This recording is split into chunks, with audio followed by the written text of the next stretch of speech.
இந்த யூடியூப்பில் எல்லா சப்ஜெக்ட்டுக்குமே தமிழ் சேனல்ஸ் இருக்க தான் செய்யுது. எக்ஸாம்பிள் சொல்லணும்னா நம்ம சோஷியல் நியூஸ்க்குன்னு பார்க்கும்போது மதன் கௌரி ப்ரோ இருக்காரு, அண்ட் ஃபிட்னஸ்ன்னு பார்க்கும்போது Danny bro and Tharun bro இந்த மாதிரி இருக்காங்க. அண்ட் டெக்கில் பார்க்கும்போது நம்ம A2D ப்ரோ இருக்காரு அண்ட் தமிழ் டெக், இது எல்லாமே இன்னும் நிறையா சேனல்ஸ் இருக்காங்க. ஸோ இந்த மாதிரி எல்லா சப்ஜெக்ட்டுக்குமே தமிழ் சேனல்ஸ் நிறையாவே இருக்க தான் செய்யுது. பட் இந்த மேக்கப் இண்டஸ்ட்ரி அண்ட் ஹோலாக சொல்லணும்னா இந்த பியூட்டி இண்டஸ்ட்ரின்னு பார்க்கும்போது எவ்வளோ தேடினாலும் ரொம்ப கம்மியாக தான் இருக்குது. அண்ட் ஒரு ப்ராடக்ட் நம்ம வாங்கினாலும் அந்த ஒரு ப்ராடக்டை நம்ம போய் சர்ச் பண்ணோம்னா அதை வந்து நம்மளால் ஒரு ப்ரொஃபஷனலாக ஒரு வீடியோவில் பார்க்க முடியல. எனக்கு தெரிஞ்ச வரைக்கும் நானே ஒரு ப்ராடக்ட் வாங்கினா கூட அவர் தான் பார்த்துருக்கேன். அவர் வந்து ஷாதி ப்ரோ. ஸோ அவர்தான் வந்து நம்ம பார்த்துருப்போம். ஸோ இது இல்லாமல் வேறு சேனல்ஸ்ன்னு பார்க்கும்போது அந்தளவுக்கு ஒரு எஃபிஷியன்ட்டியாக ஒரு இன்ஃபர்மேட்டிவான சேனல்ஸ் பார்த்தது இல்லை. ஸோ என்னோட தாட்ஸும் அதே மாதிரி தான் இருந்தது. ஸோ இதே நம்ம வந்து வெறும் பியூட்டியாக மட்டும் பார்க்கணும்.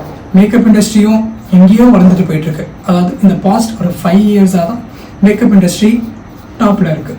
அதுக்கு முன்னாடி பார்க்கும்போது மேக்கப் இண்டஸ்ட்ரிக்கு இந்த மாதிரியான ஒரு ஃப்ளோ இருந்ததில்லை. பட் இப்போ இருக்கிறது பார்த்தீங்கன்னா மேக்கப் இண்டஸ்ட்ரி எல்லாத்தோட வீட்லேயுமே ஒரு இன்ஜினியர் இருந்தாங்க.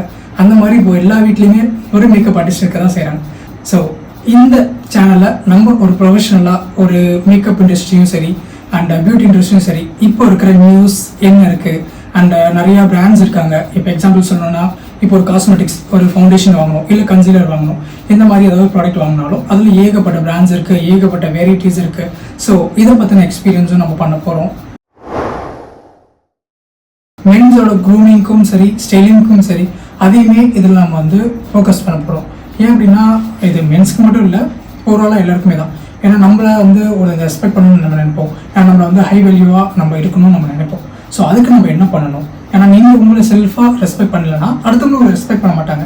ஸோ நான் ரெஸ்பெக்ட் அப்படின்றத எதை சொல்ல வரேன்னா, உங்களை பார்த்த உடனே டாப் டு டோ இது எல்லாமே உங்களை வந்து ஜட்ஜ் பண்ணுவோம். We should not judge a book by its cover அப்படின்னு நம்ம சொல்கிறோம். But it's happen. ஸோ இது வந்துட்டு கம்ப்ளீட்லி நம்ம வந்து ஒருத்தங்களை பார்க்கும்போது அதோட கவர் எப்படி இருக்கோ அதை பொறுத்து தான் நம்மளாம் ஜட்ஜே பண்ண போகிறோம். அவங்க நல்லவங்க இருந்தாலும் சரி கெட்டவங்க இருந்தாலும் சரி அது லுக் வச்சு தான். ஸோ அதை வந்து நீங்கள் எந்த அளவுக்கு நீங்கள் ஒரு ஸ்டைலிங்காகவும் நீங்கள் எப்படி ஒரு நல்ல க்ரூண்டாகவும் இருக்கணும், நீங்கள் எப்படி உங்களை நீங்கள் செல்ஃபாக ரெஸ்பெக்ட் பண்ணிக்கணும், அடுத்தவங்களை எப்படி ஆட்டோமேட்டிக்காக ரெஸ்பெக்ட் பண்ண வைக்கணும் அப்படின்ற எல்லா திங்ஸுமே நம்ம இதெல்லாம் பார்ப்போம். இன்ஃப்ளூயன்சர்ஸ் ஏன் அப்படி சொல்கிறோம்னா, இன்ஸ்டாகிராமில் ஓப்பன் பண்ணோம்னா நிறைய இன்ஃப்ளூயன்சர்ஸ் இருக்காங்க. இதில் நிறைய ப்ராடக்ட், அதாவது பியூட்டி ப்ராடக்ட்ஸ், மேக்கப் ப்ராடக்ட்ஸ்னு சொல்ல வரல, பியூட்டி ப்ராடக்ட்ஸ், ஒரு சீரம் ஆகட்டும் இல்லை வந்து ஒரு டோனர் ஆகட்டும், இந்த மாதிரி சிம்பிளாக ஒரு ப்ராடக்ட் எந்த ஒரு ப்ராடக்டாக இருந்தாலுமே அதை நிறைய பேர் ரிவ்யூ பண்ணுறாங்க. அது உண்மையே ரிவ்யூவான்னு சொல்ல முடியல, ஏன்னா பெய்ட் ப்ரொமோஷன்ஸ் மாதிரி தான் எனக்கு தோணுது. ஏன்னா எல்லா ப்ராடக்ட்டையுமே அவங்க ரொம்ப ஹை வேல்யூவாக பேசுகிறாங்க. அந்த மாதிரி எல்லா ப்ராடக்ட்டுமே இருக்குமான்னு கேட்டிங்கன்னா கண்டிப்பாக இருக்காது. பட் இதை எப்படி நம்ம கண்டுபிடிக்கணும்னா எக்ஸ்பெரிமெண்ட் பண்ணாமல் எந்த ஒரு ப்ராடக்ட்டும் இது ஜென்யூனாக இருக்குது இல்லை வந்து இது வந்து ஃபேக்காக இருக்குது அப்படின்னு நம்மளால சொல்ல முடியாது. ஸோ இதெல்லாம் நம்ம எக்ஸ்பெரிமெண்ட் பண்ணி பார்ப்போம். ஒரு ப்ராடக்ட் எடுக்கிறோம், ஒரு சீரம் எடுக்கிறோன்னா அந்த சீரம் வந்து எல்லாம் நிறைய பிராண்ட்ஸில் இருக்குது. லைக் ஆர்டினரி அண்ட் மினிமலிஸ்ட், இது இல்லாமல் பில்கிரிம், இந்த மாதிரி ஏகப்பட்ட பிராண்ட்ஸ் இருக்குது. ஸோ அந்த மாதிரி எல்லா பிராண்ட்ஸ்லேயும் எந்த லெவல் ஆஃப் குவாலிட்டி இருக்குது, எதில் வந்து ரிசல்ட்ஸ் நல்லா இருக்குது அப்படின்றது எல்லாமே இதில் பார்க்க தான் போகிறோம். ஸோ இதில் நிறைய ப்ராடக்ட் வந்து மித்தாகவும் இருக்கும். ஏன்னா நான் வந்து கெமிக்கல் பேஸ்டு இப்போ ப்ராடக்ட்ஸ் சொன்னேன் இல்லையா, இது இல்லாமல் ஹெர்பல் ப்ராடக்ட்ஸ் இருக்குது. ஹெர்பல் ப்ராடக்ட்ஸ்னால் முல்தானி மட்டி, அதிமதுரம், அஸ்வகந்தா, இந்த மாதிரி செப்பரேட் ப்ராடக்ட்ஸும் இருக்குது. ஸோ இதெல்லாமே பார்த்தீங்கன்னாலும் இதுவுமே ஹெர்பல் பேஸ்டான ஒரு ப்ராடக்டாக தான் இருக்க போகுது. ஸோ இதை பற்றியுமே நம்ம இதெல்லாம் பார்க்க தான் போகிறோம். ஸோ எது வந்துட்டு மித்தாக இருக்குது, எது வந்துட்டு ரியல் ஜென்யூனாக இருக்குது, நிறைய பேர் ஆல்ரெடி வீடியோஸும் கொடுத்துருக்காங்க. அவங்களோட பாயிண்ட் ஆஃப் வியூ வந்து சொன்னாங்களா, இல்லை அது வந்து உண்மையாகவே நல்லா தான் இருக்கா, இல்லை நிறைய விஷயம் உருட்டு நிறைய பேர் சொல்லியிருந்திருப்பாங்க. அந்த உருட்டு வீடியோக்களும் இதில் நம்ம பார்ப்போம். ஸோ இப்போ கரண்ட்டில் இருக்க என்னோட ஸ்கின் டெக்ஸ்சர் பாருங்கள், நல்லா மோல்டடாக இருக்குது. இந்த மாதிரியான ஸ்கின் டெக்ஸ்சர் எனக்கு 1 month பிஃபோர் இருந்ததான்னு கேட்டிங்கன்னா கண்டிப்பாக இல்லை. ஏன்னா என் கை வச்சுட்டு கமெண்ட் இருக்க மாட்டேன். எனக்கு பிம்பிள்ஸ் அதிகமாக சீக்ஸில் வரதான் செய்யும். நான் என்ன பண்ணுவேன்னா அப்படி குத்தி அந்த பிம்பிளை உடச்சி விட்டுருவேன். அப்படி உடைக்கும் போது என்ன ஆகும்னா கண்டிப்பாக அந்த இடத்துல ஒரு டெக்ஸ்சர் ஃபார்ம் ஆகும், ஓப்பன் போர்ஸ் கிரியேட் ஆகும். ஸோ அப்படி ஓப்பன் போர்ஸ் வந்து பார்த்தீங்கன்னா அது அப்படியே ஒரு ஸ்கார் மாதிரி ஃபார்ம் ஆயிரும் ஆட்டோமேட்டிக்காக. ஏன்னா இது எனக்கு லாங் பீரியடாகவே எனக்கு நிறைய இருந்திருக்கு. பட் இப்போது நான் டெய்லி ரொட்டீன்லாம் பண்ணலை. சம்டைம் நமக்கு இருக்கிற ஸ்கெடியூலில் மென்ஸ் மோஸ்ட்லி டேக் கேர் பண்ணிக்க மாட்டோம். பட் ஆனால் நிறைய வீடியோஸில் நான் பார்த்துருக்கேன், நிறைய இன்ஃப்ளூயன்சர்ஸ் போடுவாங்க, பிஃபோர் என்னோட ஸ்கின் இந்த அளவுக்கு டெக்ஸ்சர் இருந்தது, இப்போ எனக்கு பாருங்கள் மோல்டட் ஸ்கின்னாக இருக்குது அப்படின்னு பண்ணுவாங்க. நான் பார்க்கும்போது எப்படிரா அப்படின்ற மாதிரி தான் எனக்குமே இருந்தது. பட் ஆனால் நான் வந்துட்டு ஜஸ்ட் ரேண்டம் டேஸில் தான் நான் போட்டிருக்கேன். அதுக்கே என்னோடய ஸ்கின் நல்ல மோல்டடாக இருக்குது. அதோட பிக்சர் வேணால் நான் போடுறேன், ஓல்டு ஸ்கின் எப்படி இருந்ததுன்னு. ஸோ அதில் வந்து இந்த அளவுக்கு ட்ரான்ஸ்ஃபார்ம் ஆயிருக்கு. இது வந்து நான் டெய்லி ரொட்டீன் இல்லாமல் ரேண்டம் டேஸில் யூஸ் பண்ணதுக்கு இந்த அளவுக்கு ரிசல்ட் இருக்குன்னா கண்டிப்பாக இதை நம்ம ரொட்டீனில் கொண்டு வரும்போது அந்த மாதிரியான ஸ்கின் டெக்ஸ்சர்ஸ் நமக்குமே கிடைக்க வாய்ப்பு அதிகம் தான்.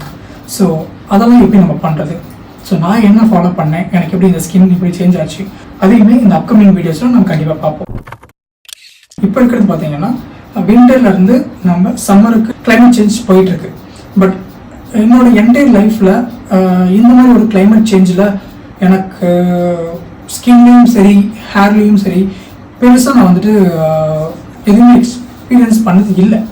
பெருசாக கிளைமேட் சேஞ்ச் ஆச்சுனாக்கா நமக்கு இந்த மாதிரி ஆகும் அப்படின்றதெல்லாம் எக்ஸ்பீரியன்ஸ் பண்ணதில்லை. But this is extremely first time என்னோட ஸ்கின் ட்ரை ஆயிடுச்சு. எங்களுக்கு வந்து கம்ப்ளீட்லி ஆயிலி ஸ்கின், அது extremely oily skin. Face wash பண்ணி ஒரு ½ அன் ஹவர்லேயே என்னோட ஸ்கின் மறுபடியும் டல் ஆயிடும். எனக்கு ஃப்ரெஷ்ஷாகவே இருக்காது. அந்த வாஷ் பண்ண கொஞ்ச நேரம் தான் எனக்கு ஃப்ரெஷ்ஷாக இருக்கும். அதுக்கப்புறம் உடனேயே வந்துட்டு என்னோட ஸ்கின் செம்மையாக டல் ஆயிடும். ஸோ அப்படி இருக்க ஸ்கின் நான் மார்னிங் குளிச்சுட்டு ஆஃபீஸ் போயிட்டு ரிட்டன் வீட்டுக்கு வரும்போது அரௌண்ட் ஒரு 10 o'clock கூட வச்சுக்கோங்களேன், நைட் 10 o'clock அப்போ கூட என்னோட ஸ்கின் காலையில் எப்படி குளிச்சனோ அதே ஃப்ரெஷ்னஸ் இருக்குது. இது வரைக்கும் என் லைஃப்பில் அந்த மாதிரி என்னோடய ஸ்கின்னை நான் பார்த்ததே இல்லை. இதுக்கு பின்னாடி இருக்க சயின்ஸ் என்ன, ஸோ அதையுமே நம்ம பார்ப்போம். இதெல்லாம் பற்றி பேசுகிறதுக்கு நீ யாருடா, உனக்கு என்னடா எக்ஸ்பீரியன்ஸ் இருக்குது, உனக்கு என்னடா தெரியும், நீ அப்புறம் இதை பற்றிலாம் பேசலாம் அப்படின்னு கேட்டிங்கன்னா, Hi everyone, myself Bharat. I am a professional makeup artist. I have an experience of 4 years. So நான் இதில் வந்துட்டு நிறைய நாலேஜ் கெயின் பண்ணியிருக்கேன். அந்த நாலேஜ் தான் உங்களுக்கு ஷேரும் பண்ண போகிறேன். அண்ட் ஈவன் தோ எல்லாருக்குமே எல்லா விஷயமும் தெரிஞ்சிடாது. ஸோ எவ்வளோ பெரிய ஆளாக இருந்தாலுமே ஸ்டில் லேர்னிங் வந்துச்சுன்னா ஸ்டில் லேர்னிங் தான். ஏன்னா எந்த ஒரு விஷயமும் எல்லாருக்குமே நல்லா கற்றுக்கிட்டேன் அவ்வளோதான், இதுக்கு மேலே நான் கற்றுக்கிறதுக்கு எதுவுமே இல்லை அப்படின்னு சொல்கிறதுக்கான பாசிபிலிட்டிஸே இல்லை. ஸோ இதில் எனக்கு தெரிஞ்ச நாலேஜ் உங்களுக்கு ஷேர் பண்ண போகிறேன். அண்ட் எனக்கு தெரியாத விஷயத்தையும் நான் லேர்ன் பண்ண போகிறேன். we can learn together. So இந்த சேனலில் சப்ஸ்கிரைப் பண்ணிக்கோங்க. அப்போ தான் நான் அப்கமிங் வீடியோஸில் என்ன மாதிரியான டாபிக்ஸ்லாம் பேசுகிறேன், அது உங்களுக்கு எப்படி யூஸ்ஃபுல்லாக இருக்க போகுது. அண்ட் மோர் ஓவர் ஒரு ப்ராடக்ட் நீங்கள் பர்ச்சேஸ் பண்ண நினச்சிங்கன்னா அந்த ப்ராடக்ட்டை வந்துட்டு எனக்கு கமெண்ட் செக்ஷன்ஸில் டெக்ஸ்ட் பண்ணுங்கள். ஸோ அதை வந்து நான் ரிவ்யூ பண்ணுறேன். டேரெக்டாக ஒருவேளை அது ப்ராடக்ட் ஆல்ரெடி என்கிட்ட இருக்குன்னா நான் அந்த ப்ராடக்ட்டோட ஜென்யூன் ரிவ்யூ நான் கொடுக்குறேன், எக்ஸ்பெரிமெண்ட் பண்ணி காட்டுறேன். ஸோ அது உங்களுக்கு ஓகேனா அது நீங்கள் வாங்கலாம். இல்லை உங்களுக்கு வேறு ஏதாவது நியூவாக ஒரு ப்ராடக்ட் நீங்கள் பிளான் பண்ணிட்டு இருக்கீங்க, எனக்கு அதை பற்றின நாலேஜ் இல்லை அப்படின்னு சொன்னீங்கனாலும் அதை எனக்கு ஷேர் பண்ணுங்கள். ஸோ நான் அதை யூஸ் பண்ணி பார்த்துட்டு உங்களுக்கு அது எப்படி இருக்குது அப்படின்றது சொல்கிறேன். அதை வச்சு நீங்கள் பர்ச்சேஸ் பண்ணிக்கலாம். So until then, see you, bye.